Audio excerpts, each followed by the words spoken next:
Olá, amigos da Novo Tempo, sejam bem-vindos mais uma vez para mais um Bíblia Fácil, o seu programa semanal de estudo da Bíblia. Ao longo desses meses temos aprendido a respeito do profeta Daniel e do seu livro. A despeito de ter sido escrito há quase 2.600 anos no passado, as lições que esse livro encerra são para os nossos dias. E hoje chegamos ao capítulo 11 desse livro. Por isso eu convido você a tomar a sua Bíblia e junto com todos nós aqui no Cevisa, esse time tão especial que ao longo dessas semanas tem estado participando e compreendendo um pouquinho mais a respeito desse livro. Se você que está em casa deseja receber o nosso guia de estudo, você pode solicitar. Essa revista é inteiramente grátis e ela contém os 16 temas que nós estamos apresentando aqui no programa Bíblia Fácil. Basta você ligar para nosso telefone é 0 operadora 12 21 27 3121 ou então acessar o site novotempo.com/Bíblia Fácil.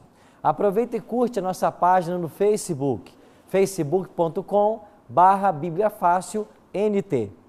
O tema que hoje vamos estudar fala a respeito de guerras. Na realidade, reis em guerras é o 14º tema de nossa temporada. Vamos olhar agora em Daniel capítulo 11 e nós iremos aprender a respeito dos reis do norte e dos reis do sul, as intrigas, as brigas, e poucos capítulos da Bíblia trazem tantos detalhes históricos quanto o capítulo 11 do profeta Daniel. Mas antes de começarmos nosso estudo, o nosso hábito aqui é sempre orar antes de abrir a Bíblia. E eu convido você que está em casa nos assistindo para participar desta oração, pedindo a iluminação de Deus para o tema que vamos estudar. Bondoso Deus e Pai, mais uma vez nos reunimos para estudarmos a Tua Palavra. Suplicamos a Tua bênção e a Tua direção. E que ao abrirmos o livro sagrado, o Senhor possa falar a todos nós mais uma vez. Dá-nos a Tua bênção para esse estudo. Em nome de Cristo nós te oramos. Amém. Estamos prontos para mais um tema da Palavra de Deus. Vamos tomar nossas Bíblias e vamos para Daniel capítulo 11. Nós já aprendemos aqui que a última visão do profeta Daniel, a quarta das visões, está registrada nos capítulos 10, 11 e 12 do livro que leva o seu nome. Daniel recebeu, nesses 3 capítulos, uma visão falando a respeito do clímax da história humana até os dias da volta de Jesus. E nós cremos de que esses capítulos têm um significado especial para as pessoas que vivem no século 21. Nós, justamente nós. Então vamos para Daniel, capítulo 11, e descobrirmos aqui alguns segredos, alguns mistérios que a inspiração deseja nos revelar. Quando estudamos profecias, o que acontece é que o nosso Deus descortina o futuro diante de nós e nós podemos compreender as coisas que vão acontecer. Muitas pessoas, para saberem o futuro, elas estão buscando horóscopos, tarôs, búzios, cartomancia, necromancia. Nada disso funciona. Isso é tudo ilusão. Isso são ilusões que acabam enganando as pessoas. Nada disso funciona. Só há um ser nesse universo que pode revelar mistérios e o futuro. Esse ser é Deus. E o que Deus quis revelar sobre o futuro está em sua palavra. A não ser Deus e a Bíblia, ninguém tem a possibilidade de saber o futuro. E Deus quis revelar esse futuro para nós através das profecias. E aqui então no capítulo 11, logo no primeiro e no segundo verso, nós lemos o seguinte: Mas eu, no primeiro ano de Dario, o Medo, me levantei para o fortalecer e animar. Agora eu te declararei a verdade. Eis que ainda 3 reis se levantarão na Pérsia, e o quarto será acumulado de grandes riquezas, mais do que todos, e tornado forte por suas riquezas, empregará tudo contra o rei da Grécia. Interessante que o capítulo 11 começa falando sobre 2 poderes mundiais que nós já estudamos aqui. Quais são esses dois poderes? Medo-Pérsia e a Grécia. Mais uma vez eles aparecem no cenário. Agora olha que interessante. O registro histórico demonstra que 4 reis mencionados nesse verso são justamente os reis Cambises, Gálmata, Dario I e Xerxes. Você tinha perguntado um outro dia a respeito de Dario, se esse Dario era aquele Dario do passado. E aqui está a resposta. Na realidade, Dario I é o rei que vai estar vivendo por ocasião da reconstrução do santuário e quando o templo foi inaugurado. É Dario I e não Dario, que era tio de Ciro e junto com ele conquistou o império da Babilônia em 539. Aqui estão os 4 líderes do Império Medo-Persa listados na profecia. E diz o texto de que o quarto deles seria cheio de riquezas. O que a profecia nos fala de Xerxes? Os 4 na linhagem. A profecia informa de que esse rei despendeu 4 anos estocando armamentos e preparando um exército. Suas legiões marcharam contra a Grécia, mas foram derrotados. Porque a profecia vai falar de um outro poder que estava chegando. Olha agora, quais as características do rei que derrotaria a Medo-Pérsia. Olha para os versículos 3 em diante. Depois se levantará um rei poderoso, que reinará com grande domínio e fará o que lhe aprouver. Mas no auge do seu reino será quebrado e repartido para os 4 ventos do céu, mas não para a sua posteridade, nem tampouco segundo o poder que reinou, porque o seu reino será arrancado e passará outros fora dos seus descendentes. O rei do sul será forte, como também um dos seus príncipes. Esse será mais forte do que ele, e reinará, e será grande o seu domínio. Ao olharmos para essa profecia, vocês veem aqui uma clara alusão a Alexandre, o líder da Grécia. Nós estávamos falando da Medo-Pérsia e da Grécia, falamos dos últimos 4 líderes do Império Medo-Persa, e agora a Bíblia diz de que se levantaria um grande rei, Alexandre, liderando a Grécia, e de que esse rei, ele no auge do seu poder, o seu reino seria quebrado. E nós já estudamos aqui que Alexandre, no ano 323 a.C., aos 33 anos, ele morre. E quando ele morre, 4 generais assumem o controle. Agora a profecia nos dá um outro detalhe.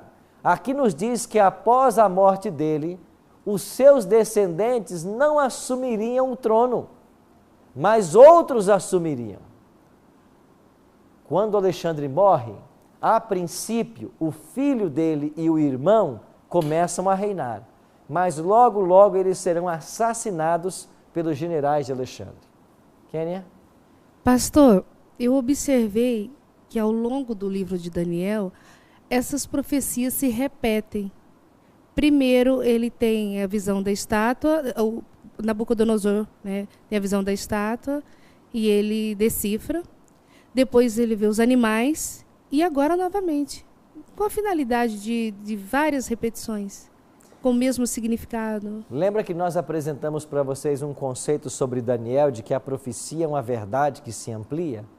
A cada vez que a profecia toca no mesmo assunto, ela traz novos detalhes. Por exemplo, no capítulo 2, quando a profecia falou da estátua, ela simplesmente mencionou os 4 impérios, o metal que representavam e alguns detalhes mais. Mas quando vamos para o capítulo 7, por exemplo, você já tem um leão alado simbolizando Babilônia, e de que essas asas seriam arrancadas, e de que esse leão receberia a mente de homem, e seria posto em pé sobre os 2 pés.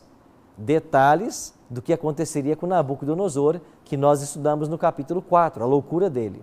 Quando vamos para a Medo-Pérsia, no capítulo 2 são os peitos e braços da estátua. No capítulo 7 é um urso.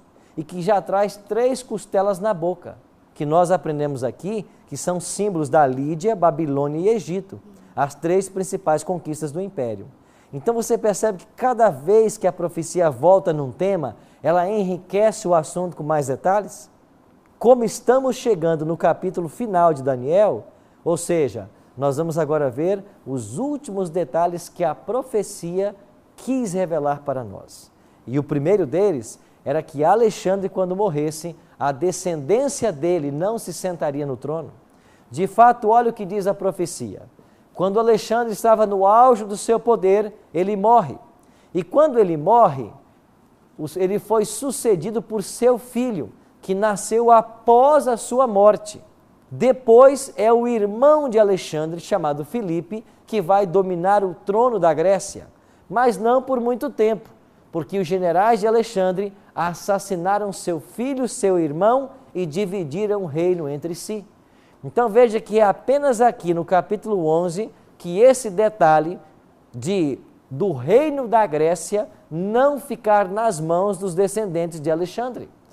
É a primeira vez que a profecia introduz esse elemento. Agora está mais uma vez claro de que esses generais se rebelaram contra a família de Alexandre e dividiram todo o Império Greco-Macedônio em 4 áreas. A partir desse momento, no capítulo 11, esse capítulo da Bíblia vai usar várias vezes a expressão reis do norte e reis do sul. E todas as vezes que nós lermos reis do norte e reis do sul, em Daniel capítulo 11, nós temos que entender de que esses reis representam as 2 dinastias que permaneceram dos 4 generais de Alexandre. Os reis do sul foi a dinastia Ptolomeia, porque Ptolomeu deu sequência ao governo dele. O rei do norte, Seleuco, e Lisímaco e Cassandro finalmente foram derrotados e perderam seus territórios. E dos 4 generais restaram apenas 2. É por isso que na história você vai ter apenas a dinastia Seleucida e a dinastia Ptolomeia. Não 4 dinastias, apenas 2. Somente esses 2 generais é que vão continuar no poder. Todos os reis do sul, aonde estava o Egito, vão agora portar o nome de Ptolomeu. E todos os reis do norte vão levar o nome de Seleuco ou Antíoco. E a partir daí, você vai ter Antíoco I, Antíoco II, Antíoco III, Antíoco IV. Então a dinastia foi mantida por mão desses 2 generais de Alexandre. Agora a Bíblia começa a nos informar vários detalhes. Cerca do ano 250 a.C., o rei Ptolomeu, que governava o Egito, ele vai então contrair matrimônio, justamente com Antíoco. Eles tentam promover uma paz entre os reis do norte e os reis do sul. E esta paz foi buscada através de um casamento. Que casamento foi esse? Antíoco se casou com Berenice, que era filha de Ptolomeu. Mas interessante que Daniel havia dito que ao cabo de anos eles se aliarão. E a filha do rei, diz o verso 6, a filha do rei do sul virá ao rei do norte para fazer um tratado. E como a profecia tinha predito 300 anos antes, foi isso que aconteceu. Antíoco buscou a filha de Ptolomeu para contrair matrimônio. Ela se chamava Berenice. A grande questão e o grande problema desta tentativa de união era que Antíoco já era casado. Ele já tinha sua esposa. E o problema então se armou. Com esse tratado, Antíoco, que já era casado, ele então se divorcia de sua esposa Laodice e contrai um novo casamento. Agora, o problema que sucedeu é que ele descobriu que finalmente ele amava mesmo era a esposa. Ele deixou a esposa por Berenice e enquanto estava com Berenice descobriu que amava a esposa. Aí o rompimento teve que acontecer. Então, quando aconteceu o rompimento, os problemas aumentaram. E então Antíoco logo percebeu que amava sua primeira esposa, mais do que a nova mulher. E então, depois que seu sogro morre, Ptolomeu, ele se divorcia de Berenice e ele retorna aos braços da sua esposa Laodice. Quem é que não gostou da história? Parece novela, né? Berenice. E o que fez Berenice então nessa história? Berenice começou a agir. Então, Laodice ficou desconfiada de seu marido, usando seus poderes reais, planejou uma conspiração e mandou matar Antíoco, Berenice, seus servos e seu filho. E a guerra voltou de novo, e os reis do norte contra os reis do sul começaram mais uma vez as batalhas. O certo é que aqui no capítulo 11, vários detalhes eles são apresentados e eles refletem aspectos do Império Medo-Persa, quando ainda na mão dos Ptolomeus e Seleucidas, e começa a introduzir elementos já do Império Romano. Esses pormenores refletem os ataques feitos também contra o povo de Deus. Algumas expressões vão aparecer nesse capítulo e elas falam desse ataque ao povo de Deus.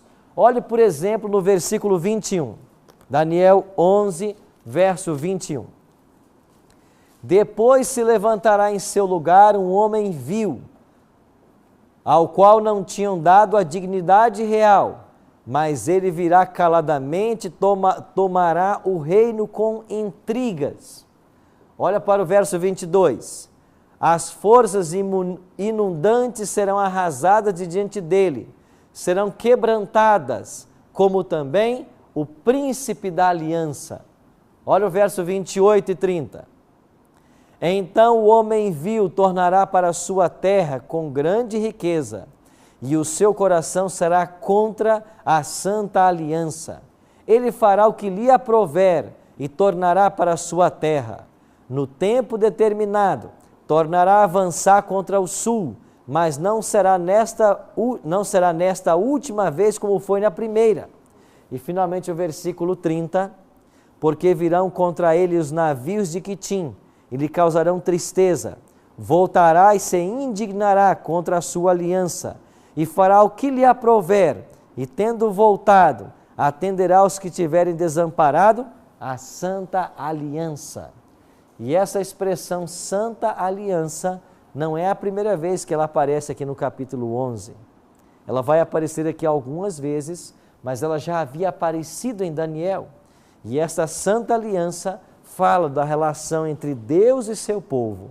E agora, Satanás, usando esses poderes terrestres, essas dinastias e o Império Romano que já estava tomando conta de alguns territórios, até conseguir vencer a Grécia, todos eles começam então a uma perseguição ao povo de Deus. O capítulo 11 trata de certos detalhes históricos que até os historiadores têm dificuldade em entender, dado a riqueza de detalhes. São detalhes que são apresentados, mas esses detalhes começam a afetar o povo de Deus. Olha, por exemplo, o verso 31. Lá diz que o santuário seria profanado. Eles tirariam o holocausto contínuo e iam estabelecer a abominação desoladora.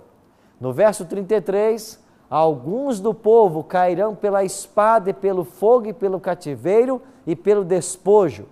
E nos versos 36, usa palavras similares às que lemos no capítulo 7 e 8, falando mais uma vez do poder do chifre pequeno. Lembra que nós identificamos Roma, na sua fase imperial e papal, como chifre pequeno? Antes mesmo do nascimento de Cristo, nós já temos aqui indícios do chifre pequeno. Por quê? Porque ainda que a Grécia estivesse dominando o mundo, até 168, na Batalha de Pídima, Roma já estava conquistando vários territórios. E o caminho estava sendo preparado para o estabelecimento de um poder que se perpetuaria na história, primeiro como um império e depois como um movimento religioso. O que Daniel 11 está fazendo?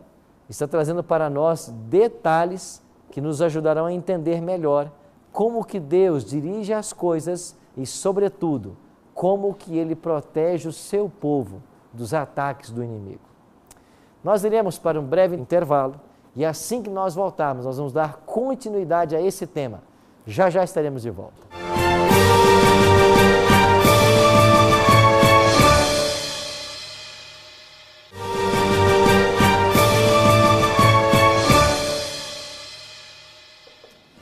Ok, estamos de volta com Bíblia Fácil, hoje estudando a respeito de Daniel capítulo 11, sobre os poderes do norte e do sul. Vimos no primeiro bloco de que após a passagem do Império Medo-Persa, um grande rei se levantaria. E esse grande rei é identificado na profecia como Alexandre. Mas após a morte dele, os seus sucessores não permaneceriam no trono. De fato, os 4 generais de Alexandre o Grande, Ptolomeu, Licímaco, Cassandro e Seleuco, eles vão assassinar os descendentes de Alexandre e vão dividir aquilo que a história conhece como o Império Greco-Macedônio. E a partir desse momento, 2 dinastias vão prevalecer, os Seleucidas e os Ptolomeus. E essas 2 dinastias, elas vão continuar até a ascensão do próximo império, Roma, e do aparecimento do chifre pequeno. Mas ao terminarmos o primeiro bloco, o pastor Alexandre tinha uma pergunta. Pastor Arilton, nós já vimos ao longo dos estudos que nós temos feito ao longo desses meses, que esse cumprimento da profecia, mais especificamente esse versículo 31, que nós lemos no bloco anterior, ele fala de um reino papal ali, né, daquela reinado papal que aconteceu já naqueles tempos, né, e que terminou, né, com a prisão ali de Pio XII, né? Mas existe uma linha de pensamento, ou algumas linhas de pensamentos por aí, que acreditam e até afirmam que o cumprimento dessa parte da profecia de Daniel aqui se dará no futuro, onde no reinado do anticristo, que acreditam que virá a reinar aí pelo período de 7 anos, que seriam 3 anos e meio ali, nesse momento ali, onde ele vai profanar o templo, mas é aquele templo lá de Jerusalém que acredito que será reconstruído, esse mesmo templo que hoje funciona a mesquita ali muçulmana, né? Eles acreditam que ela será derrubada e que depois o templo será construído e o anticristo estará habitando ali.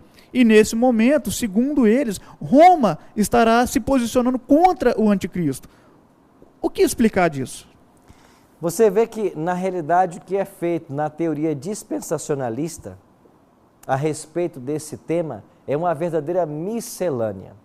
Para começar, Daniel identifica o chifre pequeno como sendo Roma em suas 2 fases. Se o chifre pequeno é a própria Roma, como que ela pode voltar-se contra si própria? Esse é um problema. Segundo problema, como que na teoria dispensacionalista eu posso pegar a 70ª semana, que nós já estudamos aqui, e que teve o seu cumprimento dos anos 27 até o 34, com o batismo de Cristo e a morte de Estevão, e que na metade da semana, segundo Daniel 9, 27, o Messias faria aliança com muitos, mas na metade da semana faria cessar o sacrifício, e Cristo fez cessar o sacrifício com sua morte. Como que eu posso pegar uma das 70 semanas e deslocar para o futuro? Eu não posso fazer. Um outro problema que nós enfrentaríamos aí. A Bíblia deixa claro de que o domínio do chifre pequeno seria por 1 tempo, 2 tempos e metade de 1 tempo, 42 meses ou 1260 anos. Isso aconteceu na história e nós vimos que começou em 538 e foi até 1798. Um outro problema, se nós pregarmos uma restauração do santuário em Israel, onde hoje existe lá uma mesquita, Jesus Cristo é um mentiroso. Porque ao se dirigir para o templo, ele disse para os discípulos, não ficará aqui pedra sobre pedra que não seja derribada. Ele disse que o santuário seria destruído e a Bíblia, em momento algum, fala de uma reconstrução desse santuário. Então a teoria dispensacionalista, ela tem vários problemas com a Bíblia e ela só se mantém na especulação. Então, pastor, mas eu mesmo, quando por diversas vezes já questionei alguns colegas com relação a essa parte da profecia aí, a resposta que todos dão unânimes ali é que, de fato, houve esse derribamento ali do templo, quando Jerusalém foi destruída. No ano 70. No ano 70. E que depois ele será reconstruído novamente.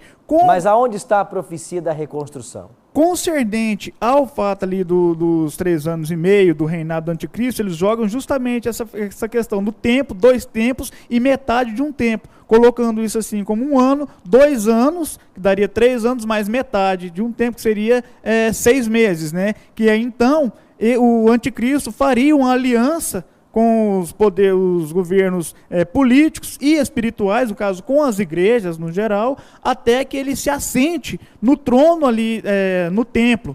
E ali eles afirmam que seria a profanação do santuário, onde o anticristo estaria assentando ali. E ninguém consegue ter uma explicação plausível para isso. É verdade. Quando chegarmos ao capítulo 12, na próxima semana, nós vamos entrar com detalhes a respeito dos eventos que terão lugar num futuro próximo. E você vai ver que, de acordo com os eventos que a Bíblia descreve, que estão no futuro, não há espaço para uma semana do reino do anticristo. Não é isso que a Bíblia ensina. Mas nós vamos ver o que a Bíblia ensina na semana que vem e vamos passar com detalhes todos os eventos que terão lugar daqui, de agora, até a volta de Cristo, como estão revelados na palavra. Um outro detalhe: a profanação do templo do qual fala o profeta Daniel era quando fosse posta a abominação desoladora. O próprio Cristo mencionou isso. Olha a sua Bíblia em Mateus capítulo 24. No primeiro dia dessa temporada, nós lemos esse texto com vocês. Aqui em Mateus 24, verso 15, olha o que Jesus falou sobre o profeta Daniel e o que Jesus destacou no profeta Daniel. Página 24 do Novo Testamento. Página 24 do Novo Testamento, você que nos acompanha em casa, olha o que Cristo destacou do profeta Daniel e do tema que ele estava tratando.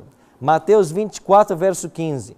Quando, pois, virdes o abominável da desolação, de que falou o profeta Daniel no lugar santo, quem lê, entenda. Jesus continuou: então os que estiverem na Judéia fujam para os montes. Quem estiver sobre o eirado, não desça a tirar da casa alguma coisa.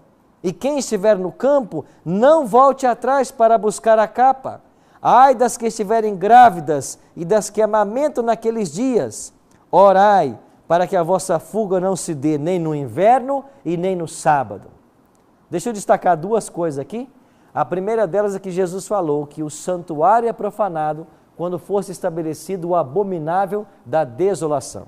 Eu pergunto, alguns ensinam de que este anticristo, este chifre pequeno, é Antíoco Epifânio, um desses reis seleucidas. Mas se Antíoco Epifânio viveu 2 séculos antes de Cristo, ele está nos advertindo para quê?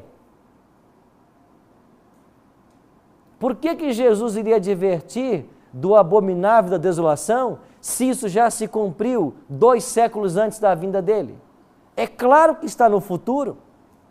Se Jesus está advertindo a igreja, é lógico que está no futuro. Então, nos dias de Cristo, o abominável da desolação ainda não havia sido colocado.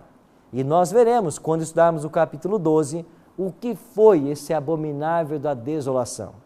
E um outro detalhe que chama a atenção no texto é que Jesus disse assim: orai para que a vossa fuga não se dê nem no inverno e nem no sábado.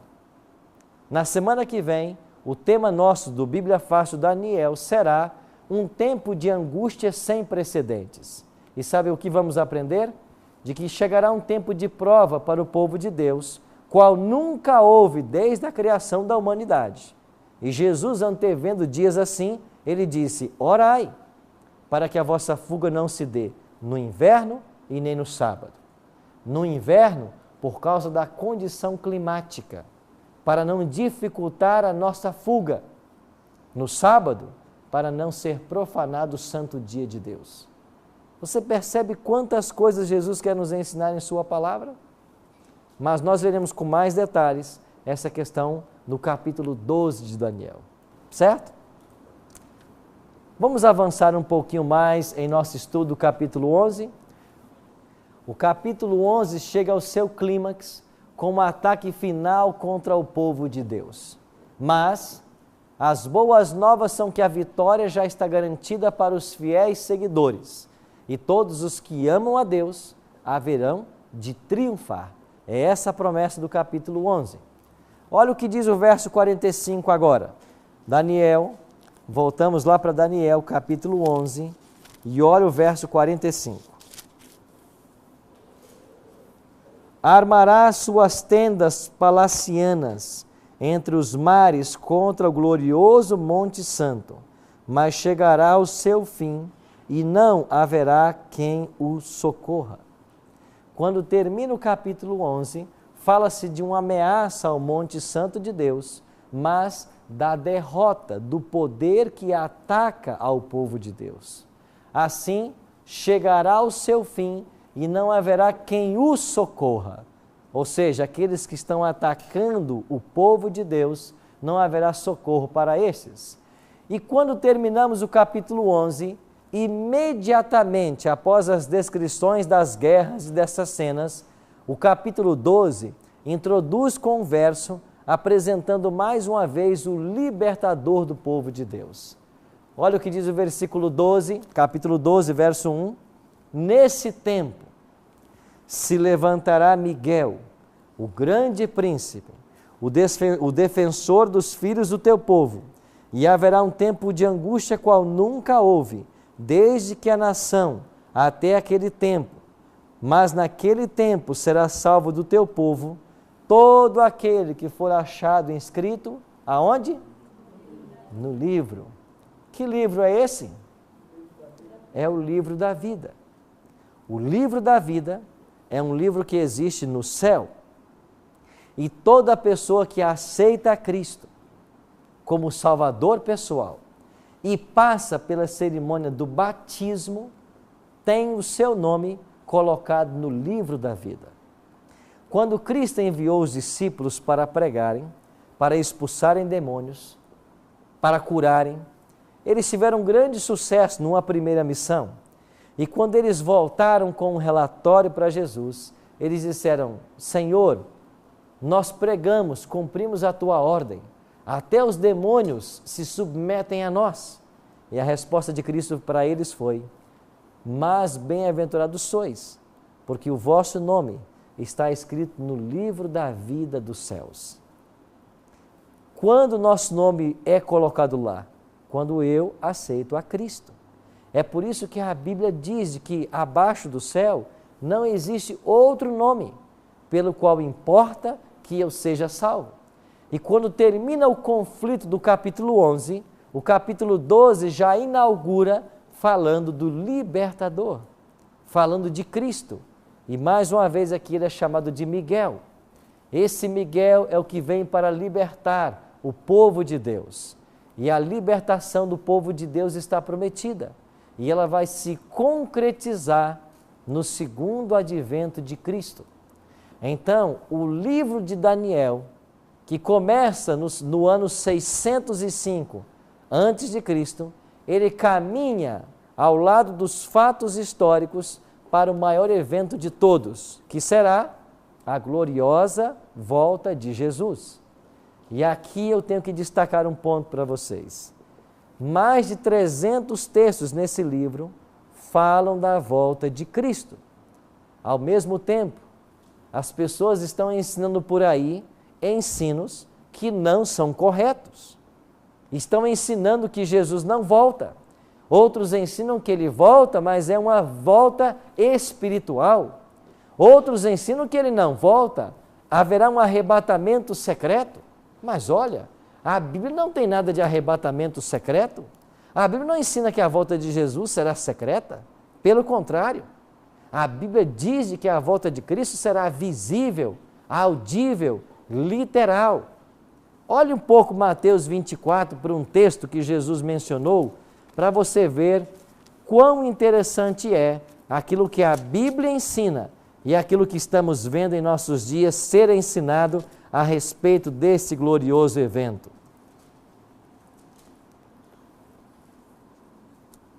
Mateus capítulo 24, olha o que disse Cristo no verso 26, página 24. Portanto, se vos disserem, eis que ele está no deserto, não saiais. Ele no interior da casa, não acrediteis.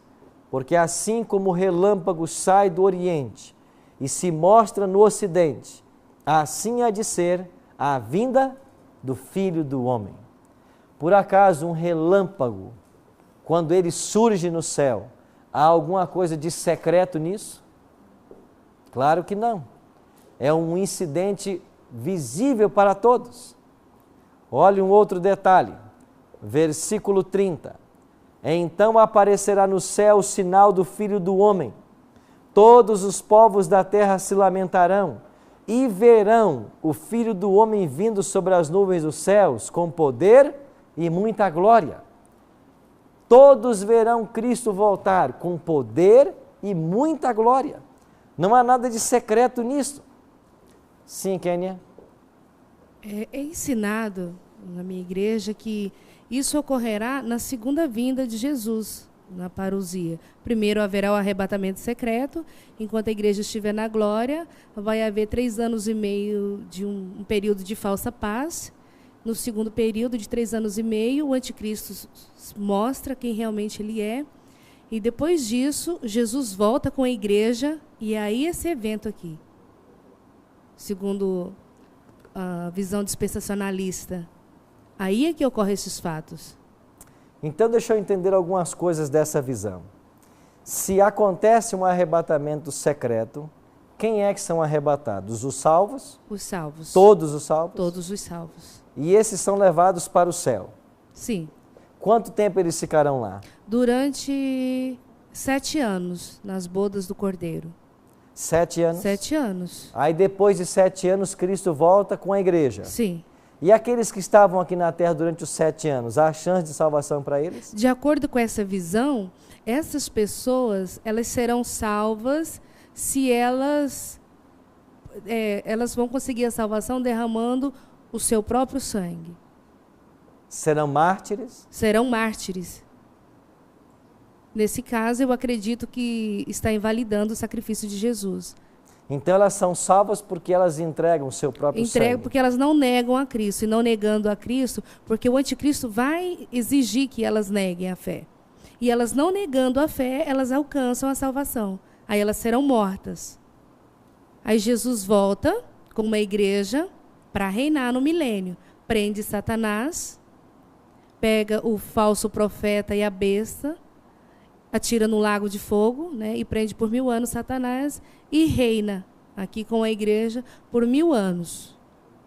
Depois de 1000 anos, Satanás será solto e volta para enganar as nações. Essa é a visão. Você percebe quanta confusão é feita a respeito desses eventos? Principalmente quando tenta-se pegar a 70ª semana de Daniel e colocar no tempo do fim? O que nós temos que entender é uma coisa. Quando Cristo voltar a essa terra, e Ele não volta uma vez com a igreja e depois novamente, não. Ele vem para buscar a sua igreja, para buscar os seus salvos. A palavra de Deus também ensina de um tempo onde não mais haverá oportunidades de salvação. Jesus Cristo falou sobre isso ao contar a parábola das 10 virgens. 5 eram loucas e 5 prudentes. Quando o noivo veio, as que não tinham azeite ficaram de fora e elas se perderam para sempre. Apocalipse 22:11 fala que vai chegar um momento em que quem está salvo continuará salvo e quem está perdido continuará perdido. Isso tudo ocorrerá antes da volta de Cristo, porque uma vez que Cristo vem, ninguém mais tem chance de salvação. Só existe oportunidade de salvação antes que Jesus volte e antes que termine o tempo de graça que é dado para todo ser humano. Isso foi o que eu aprendi, mas o que ensino na minha igreja foi o que eu acabei de falar. Isso aí nós sempre divergimos nesse ponto de vista. Entendi. Porque eu acho que não faz mesmo sentido. E como você, tem muitas pessoas que ficam confusas com esses ensinos. Ensinos esses que não estão pautados na palavra de Deus.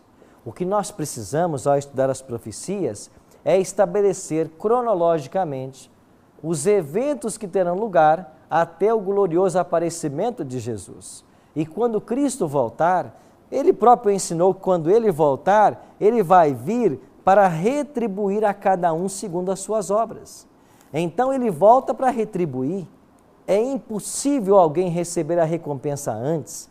É por isso que não existe arrebatamento secreto. O que existe é a volta visível, literal e pessoal de Jesus para aqueles que estão se preparando agora. E os eventos que a Bíblia descreve em Daniel e também em Apocalipse, que terão lugar, nós podemos claramente estabelecer uma cronologia neles. É o que faremos semana que vem. E quando compreendermos essa cronologia clara que a Bíblia coloca para nós, não ficará espaço para o engano. O certo é que Cristo está voltando e nós devemos fazer o devido preparo. Preparo para quê? Para recebê-lo em glória e majestade. A volta de Jesus será o maior acontecimento de toda a história humana. E uma grande verdade que a Bíblia ensina para nós é que você querendo ou não, Ele vai voltar. Não depende da sua vontade. Ele vai voltar, querendo ou não, Ele vai voltar. E o que eu preciso fazer? Eu preciso me preparar para esse evento. E como que eu me preparo? Eu tenho que ler mais esse livro. Eu tenho que investigar esse livro dia e noite. Eu tenho que descobrir qual é a verdade pura e cristalina desse livro. Eu tenho que pautar a minha vida por ele.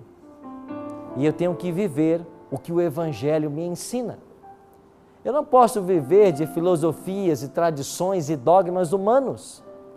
Nós precisamos, como cristãos, voltar ao passado, voltar a esse livro, voltar ao princípio da reforma protestante, sola Escritura, só a Bíblia, só a Bíblia.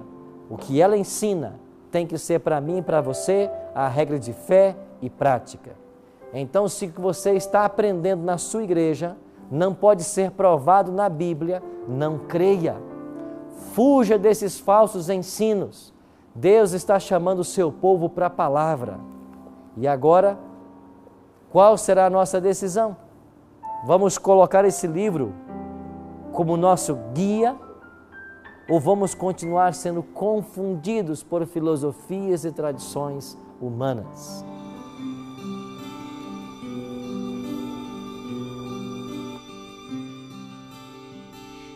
Vezes eu falhei até que encontrei tua palavra, ó Senhor. E hoje se eu cair, não vou mais me ferir. Tua graça me cobre, Senhor.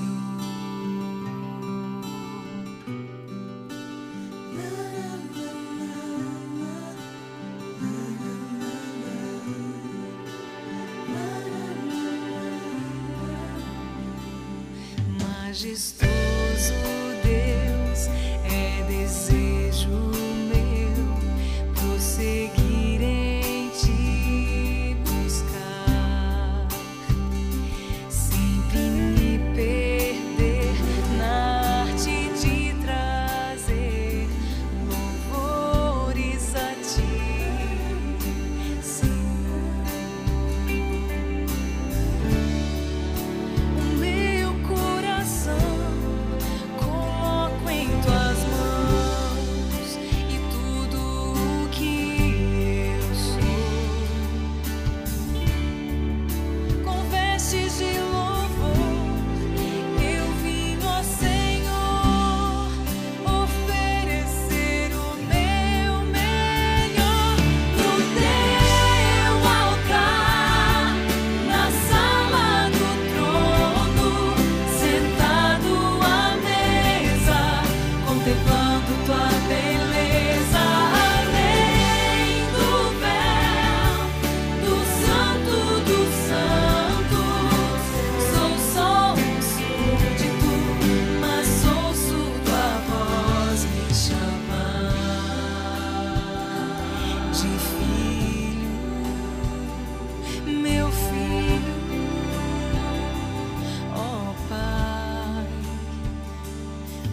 Majestoso Deus, é desejo meu prosseguir em Ti buscar, sempre me perder na arte de trazer louvores a Ti, meu Senhor. Meu coração coloco em Tuas mãos e tudo o que eu sou,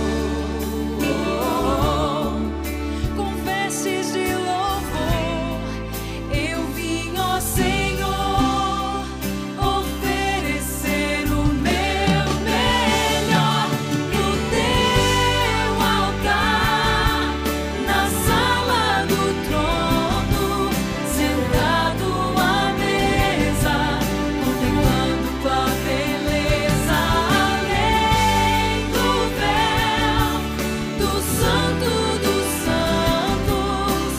Sou só um súdito, mas ouço Tua voz me chamar de filho, meu filho, Tu és meu Pai. Eu sou Teu filho, Senhor. Eu sou Teu filho, Tu és meu Pai. No Teu altar, na sala do trono, sentado à mesa, contemplando Tua beleza, além do véu do Santo dos Santos. Sou só um súdito, mas ouço Tua voz me chamar. Sou só um súdito, mas ouço Tua voz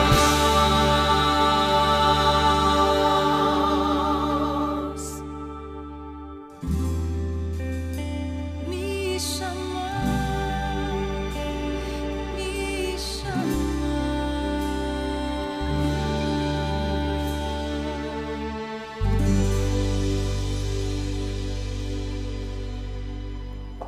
Você está ouvindo a voz de Cristo a te chamar?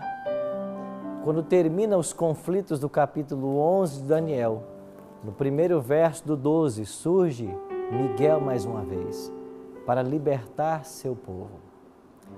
Jesus declarou em João 8,32, de que quando nós conhecemos a verdade, nós somos libertos. E Ele declarou em João 14, eu sou o caminho, eu sou a verdade, eu sou a vida. O próprio Cristo é a verdade. Quanto mais você se aproximar desse livro, mais perto você vai estar dele. E quanto mais perto de Cristo, mais perto do céu. Quanto mais perto do céu, mais longe do erro, longe das falsidades, longe dos enganos. Coloque sua vida no altar do Senhor e permite que esse livro guie a tua vida. Ore comigo agora, se esse é o seu desejo. Pai Santo, louvamos o Teu nome, porque a despeito das guerras e conflitos que se assentou nesse mundo, a despeito do grande conflito que envolveu o Teu povo, Miguel se levantará para salvar a todos nós. Nós confiamos na Tua liderança, nós confiamos na Tua direção. O nosso coração se enche de alegria por termos um Deus tão poderoso que cuida de todos nós. Nós confiamos a nossa vida em Tuas mãos e suplicando que nos abençoe em cada passo que dermos em nossa jornada cristã. É a nossa oração nesta hora, em nome e por amor de Jesus. Amém. Na semana que vem, estudaremos o capítulo 12 de Daniel, um tempo de angústia sem precedente. Vamos fazer uma linha histórica dos últimos acontecimentos revelados nesse livro, até o glorioso aparecimento de Jesus nas nuvens dos céus. Eu espero você na próxima semana, aqui no Bíblia Fácil.